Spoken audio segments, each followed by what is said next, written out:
कानुनमाथि नै शासन गरिरहेका देशका सबैभन्दा ठुला माफियासँग हामी निडरताका साथ लडिरहेका थियौँ। पछि तिनै तत्त्वहरूले देशको पहिलो र दोस्रो दल मिलाए र प्रतिपक्षका रूपमा हाम्रो सङ्ख्या सानो हुन गयो। तर त्यो सानो सङ्ख्याले 2/3 विशाल सत्तापक्षका हरेक व्यथितिका विरुद्ध लडी नै रह्यो।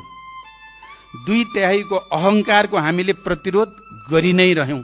यो प्रतिनिधित्वको कथा रगतले लेखिएको छ।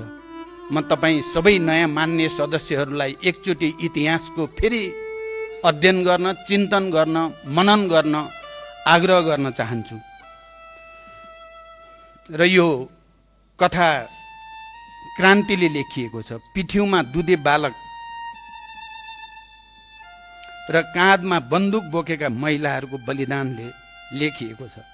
मोल तोकिएका टाउकाहरूले लेखिएको छ। हामीले आफ्नो जीवनको सबभन्दा उज्यालो समय अन्धकारसँग लडेर नै बितायौँ।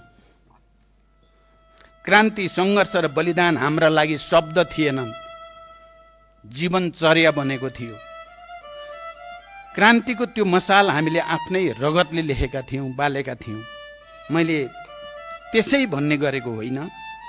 यो सम्मानित संसदमा जसको प्रवेश भए पनि मलाई आफ्नै प्रवेश भए जस्तो लाग्छ।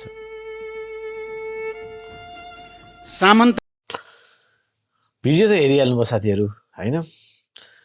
जुन अहिलेको यो संसद छ, संसदमा संसदभित्र सांसद बनेर आउनुभएको छ नि, गरिब वर्ग, महिला वर्ग, दलित वर्ग, विभिन्न वर्गबाट त्यो आउनलाई, त्यो ल्याउनलाई उहाँहरूको पनि ठुलो हात छ। हो, हामीले सोचे जस्तो देश बनेन, उहाँहरूले बनाउन सक्नु भएन। तर सबै समावेशी र सबै जनसमुदायलाई समेट्ने खालको संविधान र अहिलेको जुन फ्रिडम, बोल्न पाउनु, स्वतन्त्रता, यी विभिन्न कुराहरूमा उहाँहरूको ठुलो योगदान छ। त्यो योगदानहरू पनि हामीले भुल्नु हुँदैन है। हो, यो दुई मत छैन कि यसमा उहाँहरूले हामीले भने जस्तो देश बनाउन सक्नु भएन, यो यसमा कुनै पनि डाउट छैन। तर उहाँहरूले गर्नुभएको योगदानको पनि ठुलो मूल्य छ।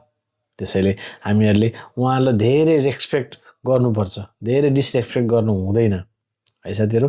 भिडियोलाई कस्तो लाग्यो लाइक गर्नुहोला, कमेन्ट गर्नुहोला र सेयर गर्न नभुल्नुहोला। Thank you, keep watching. हजुरको दिन शुभ रहोस्।